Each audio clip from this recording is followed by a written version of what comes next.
Work for a great group of people you really believe in? Find yourself making an impact? Technology is a river that flows through every aspect of an organization, and today is different. We put ourselves and our organizations literally at risk of complete destruction every single time we get online. One click, one distraction is all it takes. Hi, Cybercrime Junkies. This is your host, David Morrow, along with co-host Mark Mosher. Come join us as we explore our research into these blockbuster, true cybercrime stories, along with interviews of leaders who built and protect great brands. And now the show.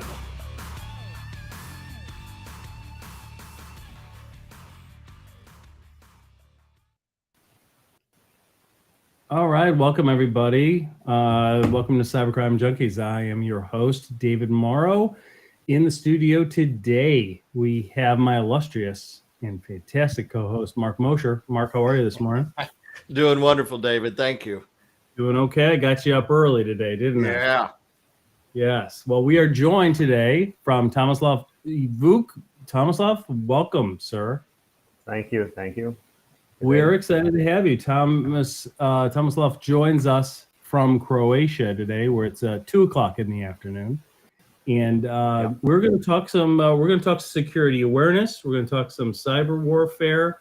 You have some incredible, kind of very unique experience. So let's let everybody get to know you.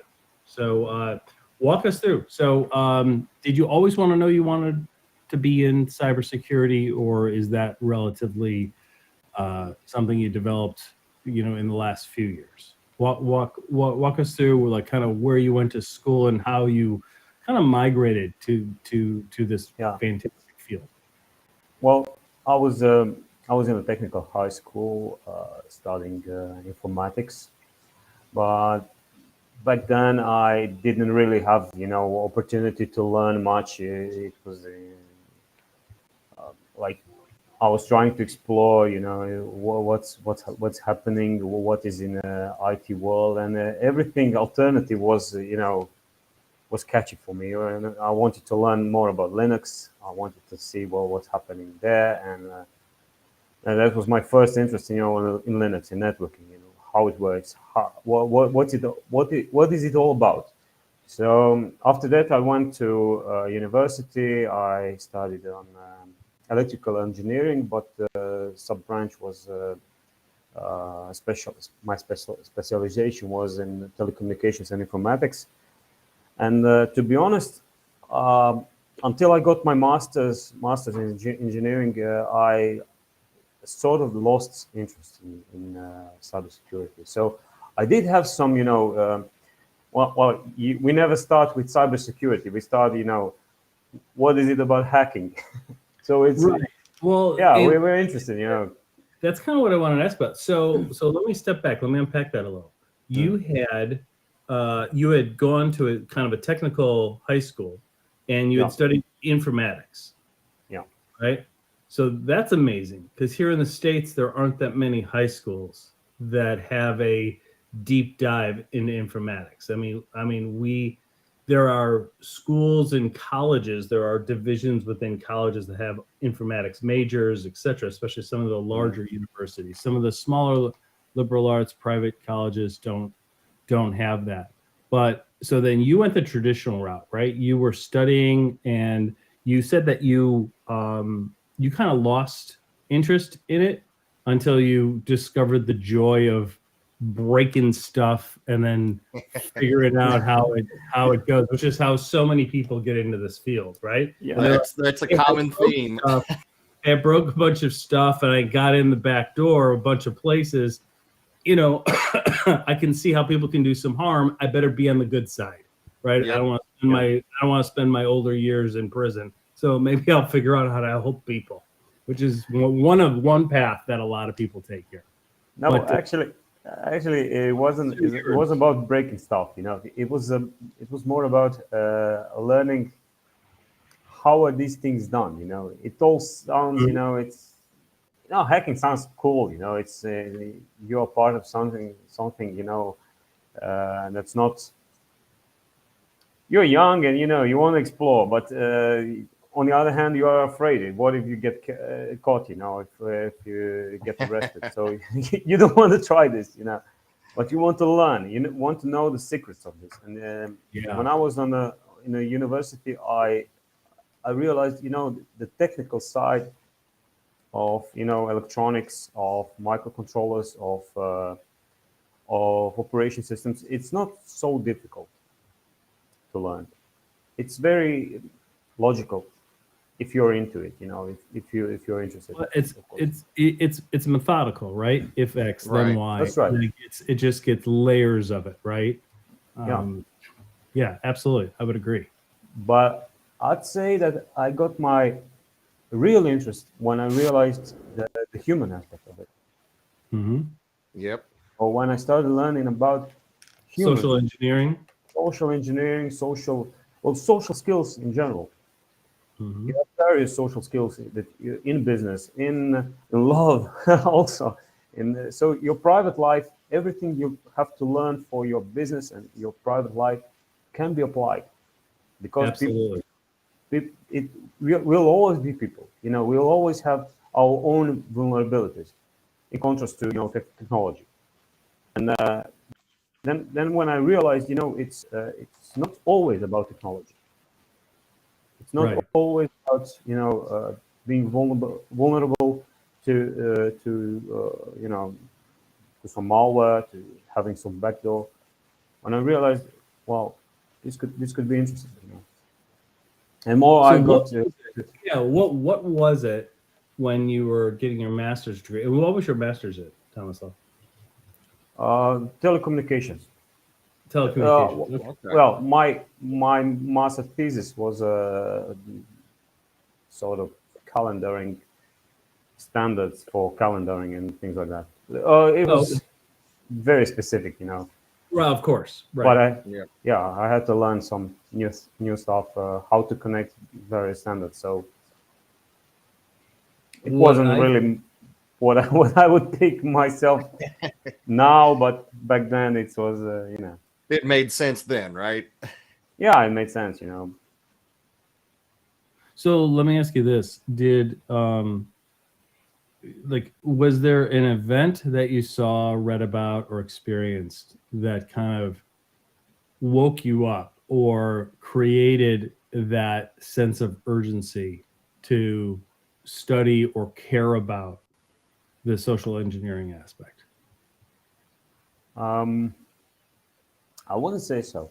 I'd say that it's something that you naturally tend to, if you're interested in something. So if you like, I don't know, fishing, you probably know more about fishes than Right. average people. Absolutely. Yeah, you just tend to take that deeper Yeah, depth. and you'll see, you see a river, oh wow, there might be some good fishes. This river is not good for fishing; it's too dirty. So same thing goes for anything, yeah. And I was in few places when I worked in some places. I would notice some small things, like why are you leaving your passwords exposed? Why did you pick that USB? Where is it from? It was more like, I was thinking about it when people didn't think about it. It was interesting to me. So Yeah, that's how I got in. that's interesting. So, what? Let's shift gears a little bit, because I want to talk about your foray into social engineering and into leveraging and focusing on some of the platforms that are out there. There's a lot of great platforms for training people on how to recognize phishing emails, Awareness training. how to not fall for baiting, multi-factor fatigue, all of these things that are facing a lot of us. And so many people that don't really study cybersecurity that much always say, well, we all know that. Don't train us on that anymore. We all know we don't click on links. We know it's boring what you're saying. We know, we get it. Okay. All right. If that's the case, if that's true, why are over 80%, like I looked for about an hour and a half the other day, and I couldn't find one stat below 80%. A couple different studies showed a bunch of different things. There wasn't one study out there that fell below 80% of the data breaches are involving that, right? That's how that initial access is brought in. So everybody may know what they're supposed to do, but nobody's doing it, right? And so to train people and to get them to be aware, the issue is there's a lot of great, tell me what you think. Like, to me, there's a lot of great platforms, tools, methodologies, frameworks, controls out there about protecting the network, right? We have, if you do it right, manage SIM. SIM is a phenomenal thing. It can spot the anomalies, right? Yep. Phenomenal. Penetration testing shows you the specific vulnerabilities so you can fix them. Okay, that's great. All that's great, but none of it will matter if we get online, we being the users, right? Working remotely, working from a coffee shop, working everywhere. People work from everywhere today. And as soon as we get online and we fall for things because it's not the princess from Nigeria offering us Right. thousands of dollars to have our bank account. These are really good social engineering tactics. These are good, right?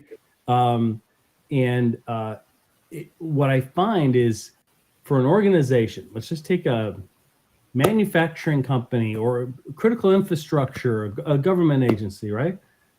It seems to me they're spending a lot of their time, resources, and money on those other platforms, which are great, right?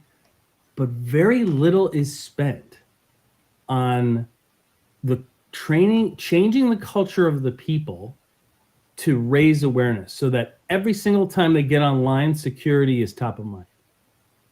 Because Great. I'm going to get online, I am responsible for cybersecurity because I am getting online. I represent me, my family, my organization's brand, and I don't want to be the cause Right.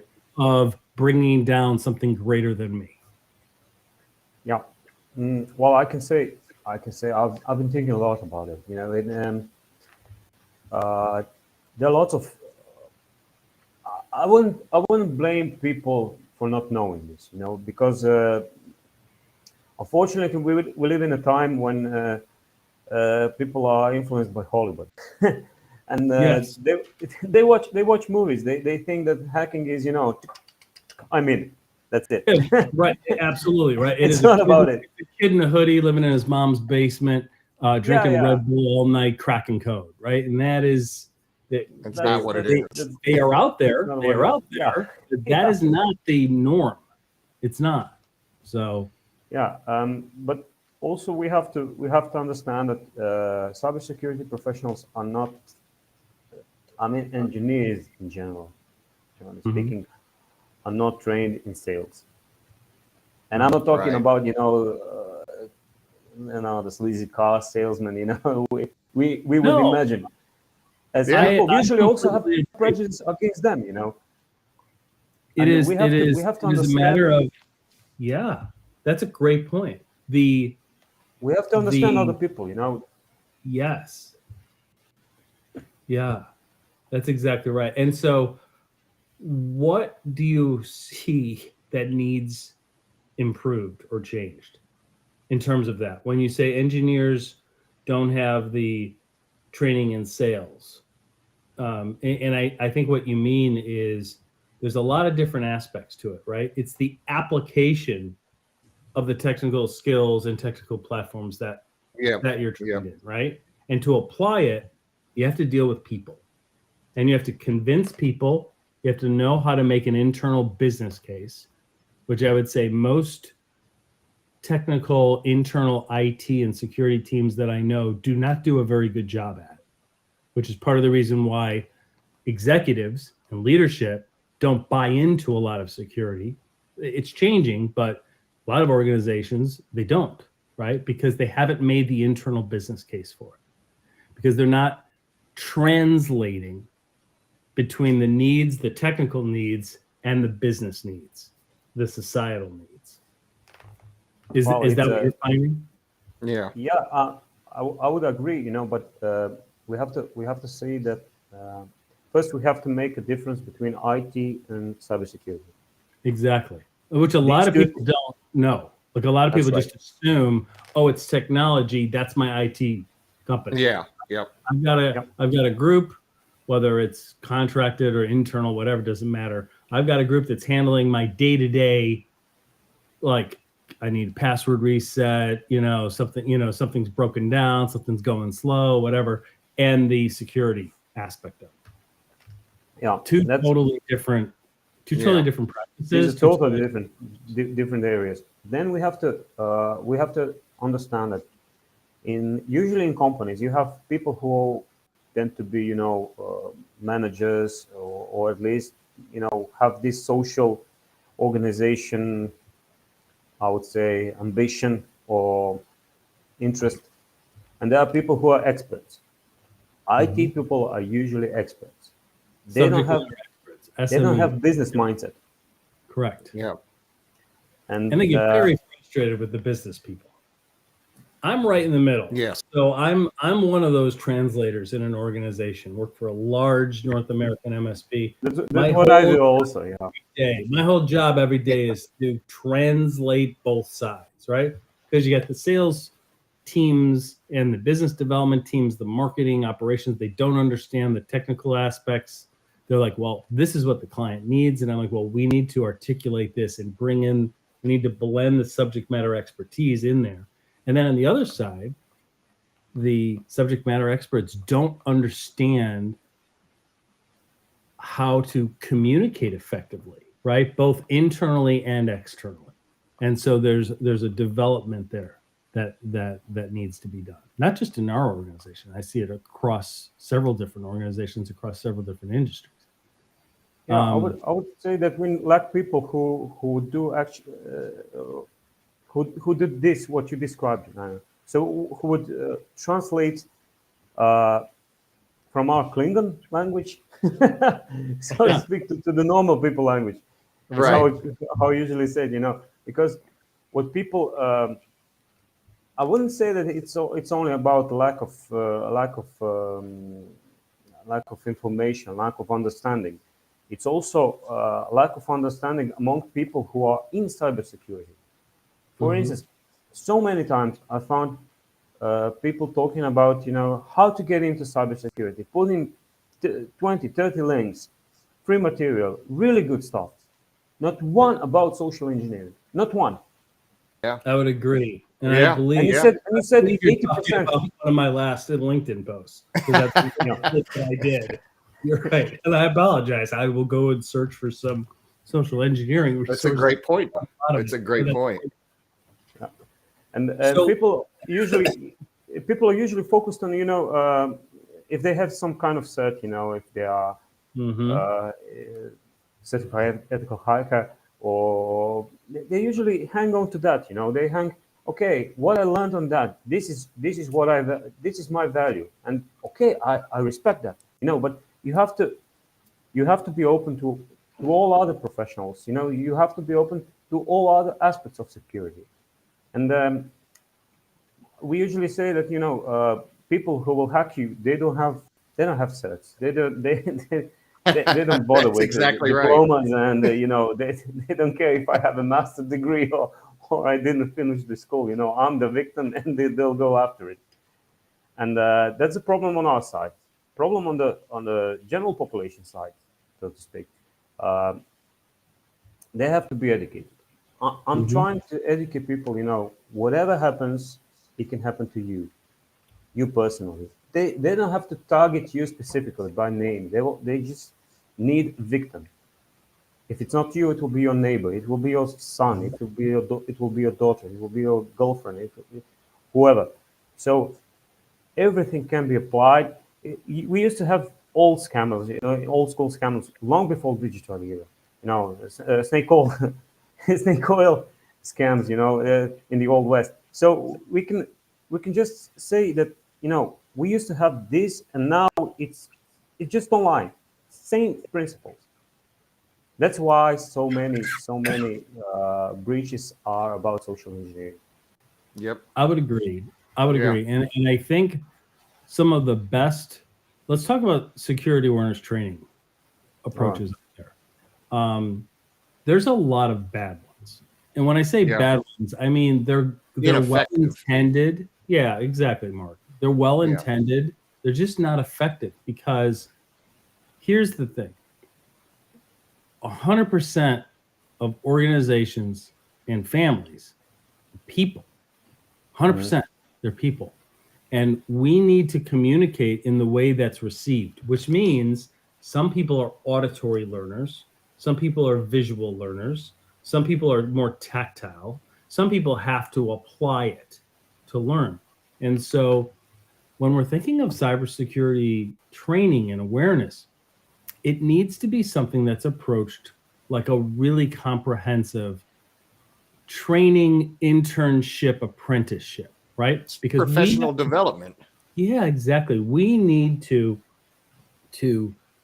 look to the way professional development, effective stuff that works, right? Stuff that changes behavior, improves skills, changes mentalities, and look to how they've trained people, right?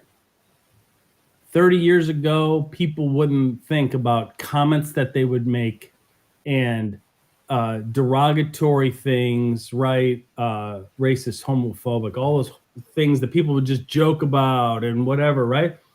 Through the development and through the training that has happened through HRs, through HR teams, through laws, through lawsuits, through bad media, you see entire phenomenal careers get destroyed because of insensitivity that people do.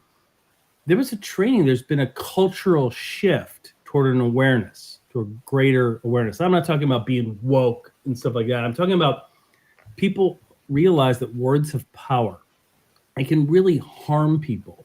And even when the intent isn't there, right? You got to be careful what you say, what you do.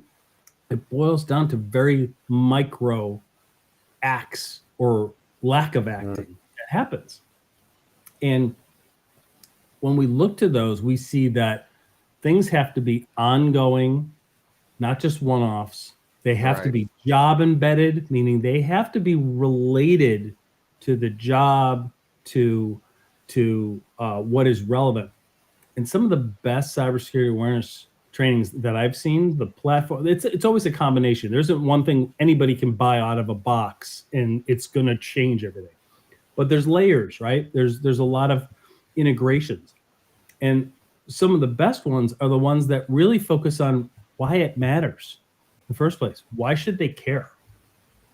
By starting there, it really, to me, I've seen organizations really develop and evolve along that awareness scale. How about you? I mean, what are you seeing?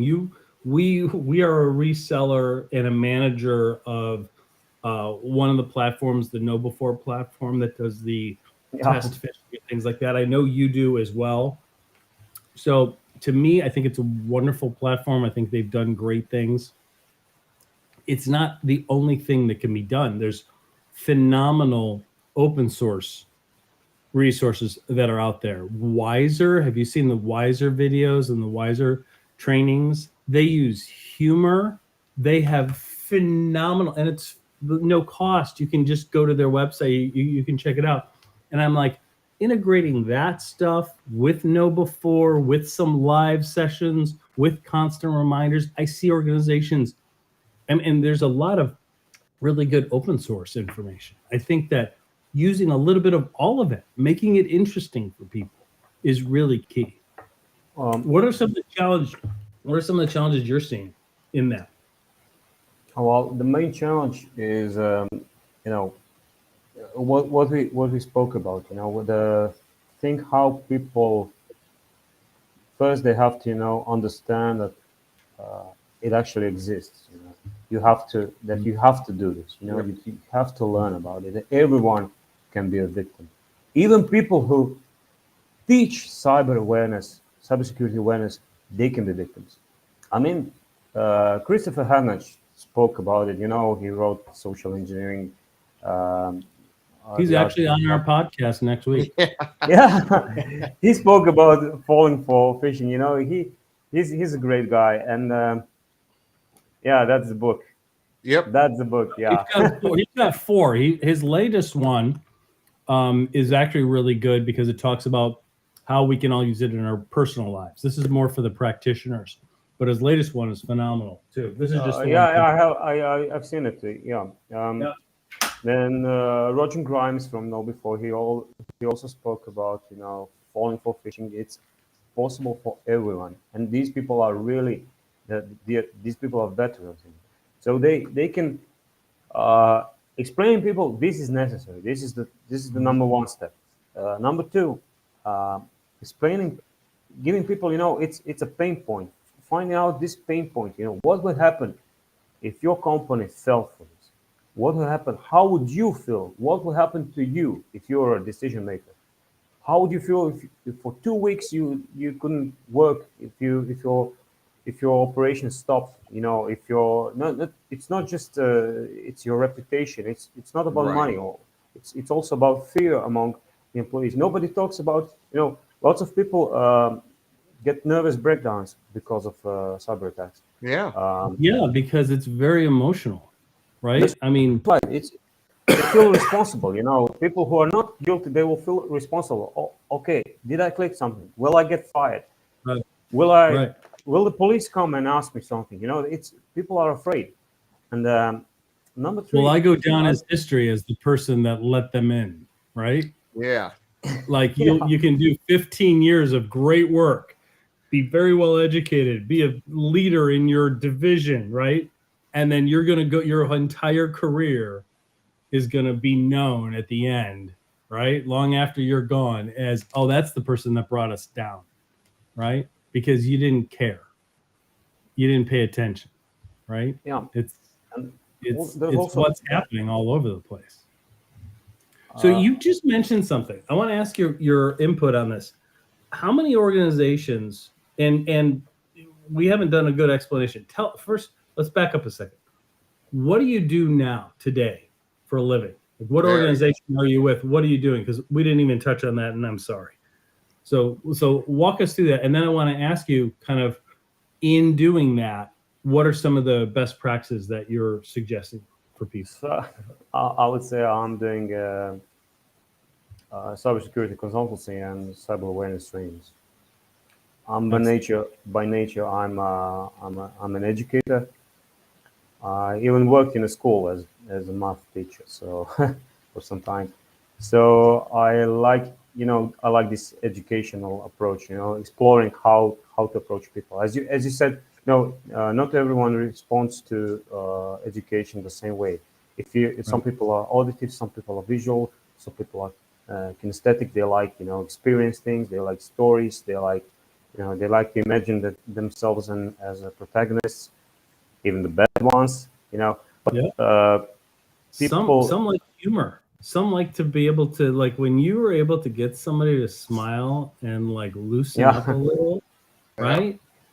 They start paying attention more, right? Like, if we're able to like explain, that's part of the reason why I love those Wiser videos. It's hilarious. Like, some of the things, check them out, because some of the things, and it's no cost. You can use these videos in your organization to train people. And I'm like, man, rather than that Tech Tuesday email that's dry that you blast out, right? That says, here's how to spot a fish today, right? Here's a new thing that they're doing, right? And does that. How do we know that somebody's reading that's resonating with them, meaning they absorb that information, and then they take the magical step toward changing their behavior and protecting your organization's brand? First of all, 90% of everybody doesn't think it's their responsibility. They think it's up to IT, which isn't even in charge of security, because it's not the security team. That's the IT team, right? That's really kind of one of the disconnects that I'm seeing all over the place. I agree. Yeah. The organizations that you help, are they small businesses, mid-sized businesses?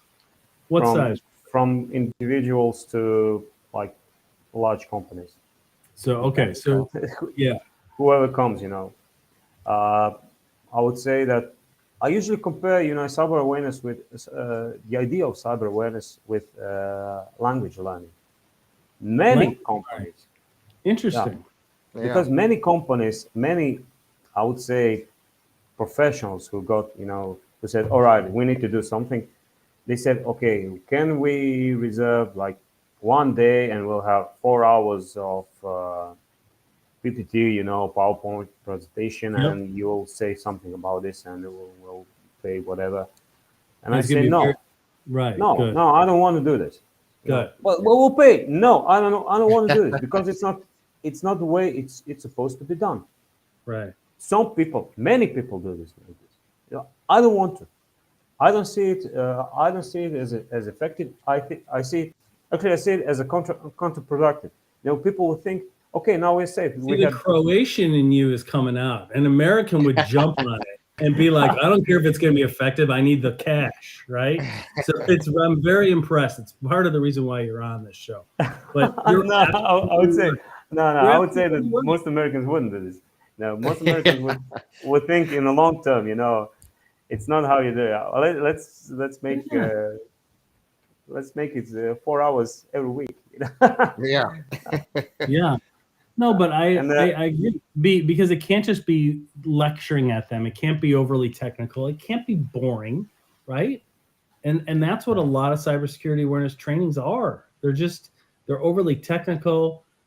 It's like an engineering talking. It's almost like, you're a kid in the Charlie Brown classroom and the teacher's talking and all you hear is the womp, womp, womp, womp. Like their eyes glaze over. You're talking a different language. So I love your analogy that it's like teaching a language. It is because if you're about to learn a completely new language, you have to start. You can't do this in one day. Then for the next 3 months, you don't say a word in this language, and suddenly someone comes with you get to the meeting. For instance, you were learning Hungarian, and now you have a meeting with some Hungarians in 3 months, and you can't remember one word. Why? Well, you had 4 hours. You learned something. Okay, it was fun. Maybe it was really fun, and next day you could repeat some song or something, but in 3 months you'll know nothing. I mean, I was trying to learn Hungarian. It's not an easy language. No. So the same analogies here, and Mhm. sometimes people even complain, but it's repetitive. After 3 months, we're still talking about fishing. Well, what's your prone to fishing? How many people are prone for it? 30%. All right. Then you didn't learn. You have to do it. This is why you have to do it. You just don't drop out. When you learn language, you repeat the same things all over again. Some methods are more suited for auditive people like Michel Thomas, for instance, which are like also. I'm not auditive. I'm more kinesthetic. I like examples. I like real life experience. Right. The best way to learn language is if you speak it. If you to plunk you down. Yeah, the best way to learn is to plunk you down in a community where you need to buy a soda at the store and you need to communicate how much and do the transaction, and all those little micro steps that you take develop that comfort level and that instinct. Unfortunately, in cybersecurity, we are not allowed to learn from mistakes. Right. Really, really costly. Yeah. Absolutely true. Let me ask you this. So you touched on something that I found was interesting, and that is, so you're in Croatia. We're over here in the Midwest in the United States. How are things different there in terms of what you're looking at? And I know that Americans are I'm very proud of my country. But we have a long way to go. Like, we're very geocentric, right?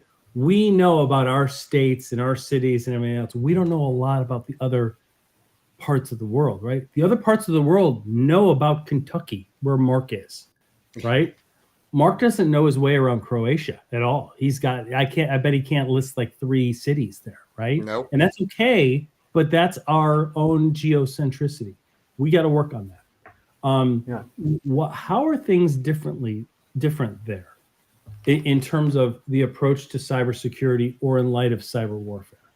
Because I have a sense that it is a little different.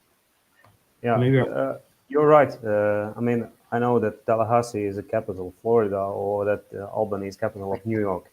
I bet Mark didn't even know that. I honestly did not know that. Because it's been a long time. I'm over here since he's taking notes. I'm like, okay. Yeah, it's been a long time since he's been in 8th grade and we had to memorize. And I think that Spokane is the capital of Washington. Yeah. That is really good, Tomislav. That is really good. That's phenomenal. Yeah. Well, We don't know thing is about Croatia. We don't. And that's our, so we need to we need to develop it. But I think that things are different over, like, in Europe, Eastern Bloc areas, there's so many different countries so close together, right? I mean, we go, where Mark lives, trust me, it's a different world than where I live, right? And it's about 2 hours from me. But it's not a different country.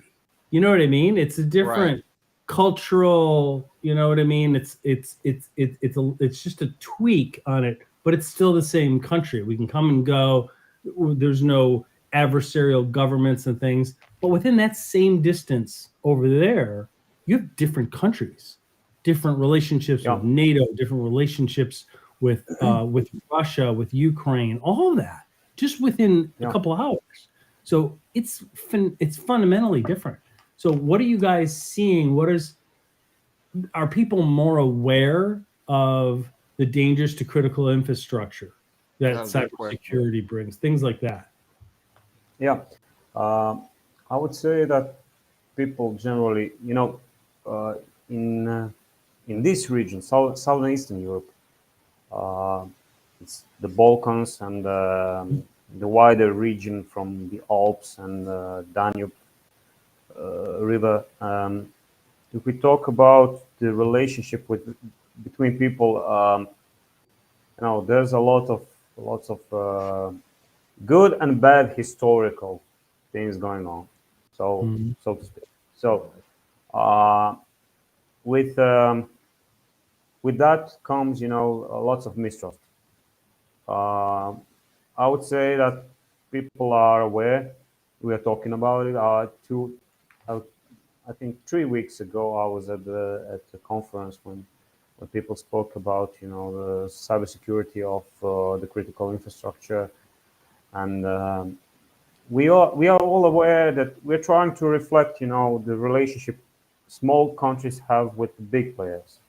Yeah.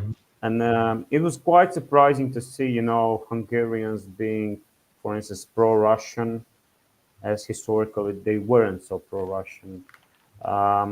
Serbia is. When you say that, do you mean in light of the Ukraine-Russian? Yeah, in light of the Ukrainian-Russian conflict, yeah. And Serbia is historically also more pro-Russian. Bulgaria also, but if we talk about, the economic relationship, some also historical relationship, despite Croatia being part of NATO, despite being part of the European Union, we used to have a very good relationship with Russia. So despite of they being very, very close with Serbia, we also had good relationship with Russia and Ukraine. So it's I would say it's a mess, everyone is for themselves, but also together. A lot of nations speak the similar language. There are also, cases where, yesterday Erdogan, he's a Turkish president. He was threatening Greece for Aegean Islands. But both countries are in NATO. Yeah. Well, where I went to college, I had a lot of international students in my college. It's a private liberal arts, and we had people from, like, one of my college roommates was from Athens, Greece. Another one was from Germany. So we had all these people, and that's part of the reason why I knew all about the World Cup, like back in the 80s and 90s, when before anybody in the United States learned about the World Cup, because all my friends were all from Europe and other parts of the world. So the Turks and the Greeks have always they've always been threatening each other, right? Yeah, Like it's very historical. You know, the Yeah. Greeks have a long history from the ancient times, you know, and Byzantine Empire, Turks conquered them, so on. And we also have a long history with Turks, you know, 400 years of wars with them. Yeah. It was like, Yeah. you know, but if we talk about, you know, cybersecurity, I'd say that it's a bit complicated. I wouldn't say that we are trying to rely on our bigger partners, so to speak. So Mhm. if something happens, we are trying to rely on the United States because we are part of NATO. It's not just because we want it, because or we are not capable. It's just because it's part of NATO, and we are part of geopolitical interest of the West. That's Yeah, how and it I is. think, yeah, and I think that it's all part of, like, you guys have a local insight and local awareness right there in the heart of it, right? And aligning with a greater power that may have more resources, that collaboration helps, It's all protect about resources. Yeah. people, Yeah. right? Yep. So We have many good experts, you know, but I wouldn't say that in the terms of security, cyber warfare, it's a lot of dependability just because of the resources. well, in part And of it, does the Croatian government have a, like, cyber warfare or cybersecurity arm? yeah, it's part of the intelligence Okay. of the Okay. National I Intelligence Agency. Yeah. I assume that they did. I was just curious, because as the more and more I learn about the different countries and what they're doing, so many of them are really funding that and building that up. I'm always shocked how little the United States does with that. Like, you would think we had 300,000 cyber warfare engineers monitoring these huge monitors all day long, protecting things, and it's, hate to tell you folks, that's not the way it is. And there's a big need for collaboration between the private sector and public sector volunteers, things like that. One thing that I wanted to ask you about is, the ransomware groups, some of these cyber gangs that are out there, they tend to be from certain regions. Overall, like, there are exceptions. There are groups everywhere. There's groups right here in the Midwest. I know that, but I'm talking about the larger groups, the REVILs, the Contis, the Lockbits, that are these ransomware as a service phenomenons. You know what I mean? Where they have Yeah, I know. like, where they're recruiting openly. You can go to the forums on the dark web, and they're like, want you to join. They're advertising. They're like, we're the next generation ransomware. We're the guys. And they have, like, tattoo contests for affiliates that Mark wanted to Which join. I almost entered. Yes, I almost Right? entered. I'm like, don't get your tattoos in the United States. You're not getting you're not getting an REVIL or a Lockbit tattoo. You're not doing that. He wouldn't know what to do with it. But the thing is that my question to you is this: what's the role in studying those personality traits and studying those groups? Because what I'm seeing is a lot of them do a lot of PR. A lot of them will media. A lot of them are surprisingly accessible. And these are the guys that are the black hat causes of a lot of emotional damage out in the world. And like, when Conti, right? Conti was a super effective, very technical, like high technical prowess, aligned, I think, either in the Ukraine or mostly in the Russian area. That's where researchers tend to believe.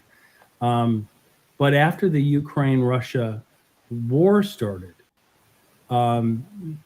they came out kind of in favor of Russia, and there was a big backlash there. And Conti basically, the name or the group kind of started to go away, right? Their infrastructure got pulled offline, things like that. But now you start to see these groups that are saying, we're non-political.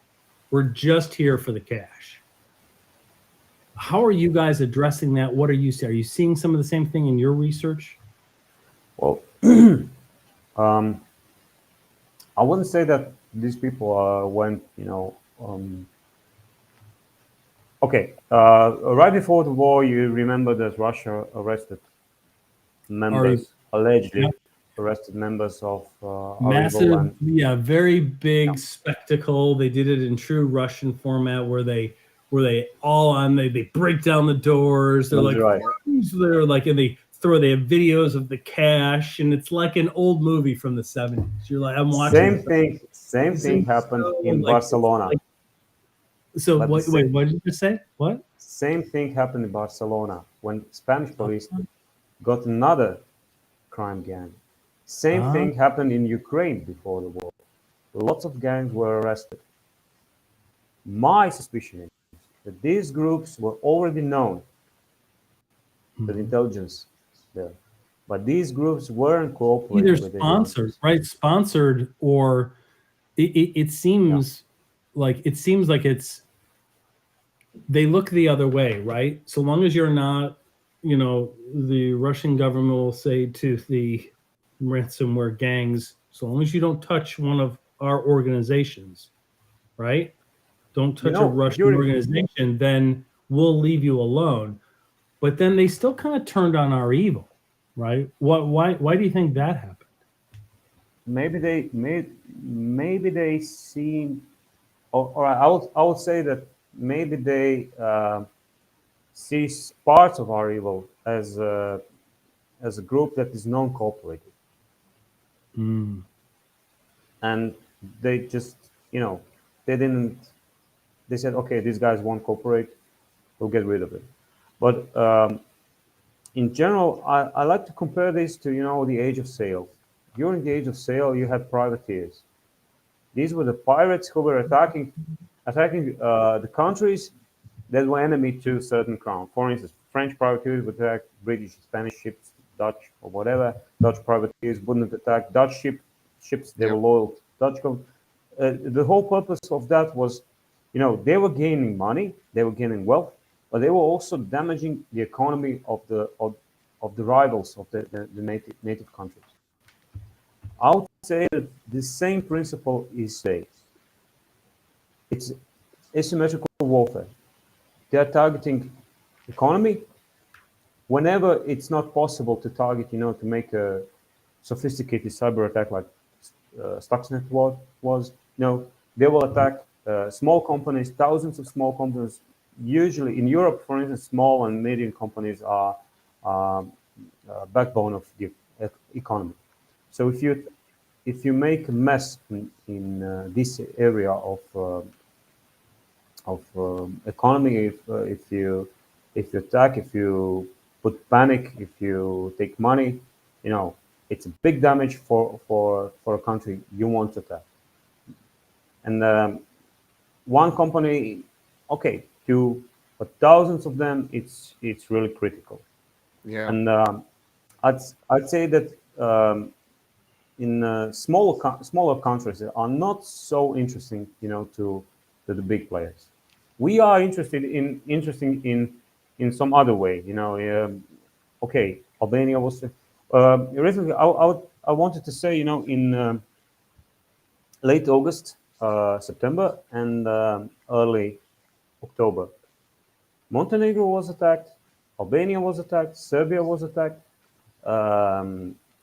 Energy infrastructure. Who was driving those attacks? Who was doing? Groups. Italy was also attacked. Bosnia and Herzegovina. These are five countries, except Albania, 4 countries that border Croatia. and we were like, Wow. what's happening?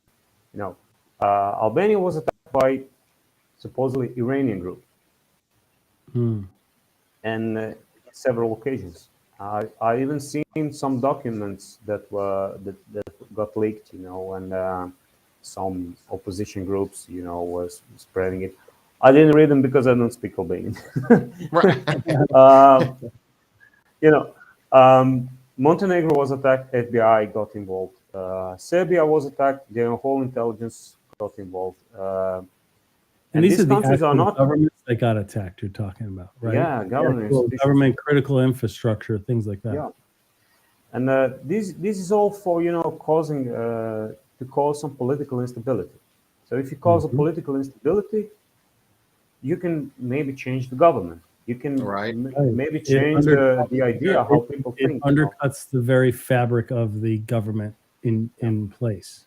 Not one attack. You can make a cyber attack. You can make a diplomatic pressure. You can make some sanctions. And when you put it all together, you know, it can make a difference, big difference. So that's how I see this evolution of cyber warfare. You know, I see it not only as a you know, John DiMaggio said about Anthem attack. You know, it was like 5 years ago. He Yeah, said, I was you know, going to people bring it thought up, right? Because the Anthem attack, Yeah. right?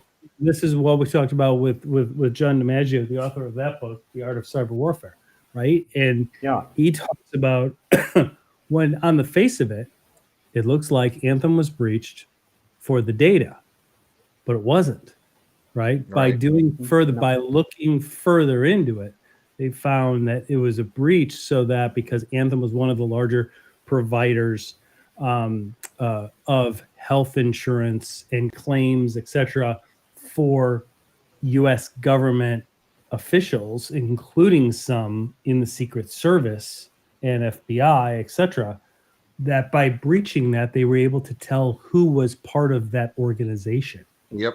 which is not something you can discover through OSINT, right? Through the open source Right. searching. And that's practically a supply chain attack. Yes. So Yeah. That's good stuff. Yeah. and this is what people have to be aware of. You know, everything is practically online. I mean, we have situation that even if it didn't happen that way, even if Anthem wasn't related anyhow with the you know, military or intelligence personnel, they paid 115 million, I think, in fines. It was a huge damage on their reputation. So it's a Oh yeah. it's a huge Absolutely. blow on the economy. Yeah. Yep. So Before we go, Tomislav, as we wrap up, I wanted to ask you about the resources that people use and the approaches that people use to research organizations, people. You know, first, let me ask you, what are some of the best resources you use to stay aware of what's going on in cybersecurity, in cyber warfare today? Oh, good Like, question. do you look at, and that's something, Mark, you know what, we need to start asking all of our guests that, Yeah. because we need to, and to share with the listeners, where are we all getting our information? I use this thing called Feedly, which feeds in all of the different RSS feeds. So everything pertaining to cybersecurity, the moment it breaks, I get notified and I'm able to see it. Right? It's part of the reason why we get to talk about stuff before it's in the main media. Yeah. But there's a lot of different things like that. What are you looking to? I know Krebs on security, the Hacker News, things like that. Well, what things do you find a lot of value in? my network. And What is that? My network. So on LinkedIn, I connected with real resourceful people. Yep. Like Alexander Blanc. I just want to name, I don't know, Harold Walker and people like that. You know, they usually they just, you know, they put something, and then I read the article. I'd say that I have a habit. I developed a habit of reading these news, these articles. Yep. Not every day, but most of the time. Then I listen to some podcasts. Then it's not that I do this every day, but if something interesting happens, and if I see that it's a critical infrastructure, if there's some kind of, if I get a hunch that something bigger is happening, I try to research. I try to read between the lines. I was always interested in geopolitics, not so much into politics. Whenever I talk about this, I'm not trying to pick sides. I'm trying to pick the facts. It's more interesting to me. I don't want to pick sides because it's, I can be wrong. I could pick the wrong side. But when I read about this, I try to see, okay, what's happening? How is it possible? For instance, when Killnet hacked Lockheed Martin in July, early August, they said, we are going to hack Lockheed Martin. Lockheed Martin said, no, not a chance. We have a top security. And I said, well, this means that they already got in. And they already have the data, and they already made an analysis of that. It's not just taking nothing. You have to know what they took, And so I went on Telegram. I went and I found the Killnet group, and it was in Russian. And I really found the documents. I mean, it was publicly known. It was not something I got in some illegal way. I really found the documents with a list of all the people working for Lockheed Martin. They put it online. Then they said, okay, we managed to do this. So that's how if you're curious, you'll find it. You can find it on Telegram groups. You can find it on. But in most cases, I talk with people in my network, because we say that you have a saying that two heads are thinking better than one head. So, absolutely. I always believe that we're a lot smarter collectively than any one of us individually. Yep. Yeah. And if we are stupid collectively, we will be more stupid. Yeah, and we all get along, and we're all a group of idiots. So that's exactly right. Well, hey, Tomislav Vuk, thank you so much, sir. This will not be the last time. Yes, thank you very much. We will connect with you. We will have Tomislav's link to LinkedIn in the show notes. Please connect with him. Really great resource. You've got great insight. I love the content that you produce, some of the insight and questions that you ask. You've got to. I have to write in English more. So that's okay. The translation. So I see your post and I just click the translation. It's like 90% accurate, so it's good. So, well, thank you so much, sir. We really appreciate it, and we will talk soon. Thanks, everybody. Thank you very much. We appreciate it. Thank you. Bye. Cybercrime Junkies, thanks for listening and watching. Got a question you want us to address on an episode? Reach out to us at cybercrimejunkies.com. If you enjoy our content, then please consider subscribing to our YouTube channel at Cybercrime Junkies. Connect with us on all social media like LinkedIn, Facebook, and Instagram, and check out our website at cybercrimejunkies.com. That's cybercrimejunkies.com. And thanks for being a Cybercrime Junkie.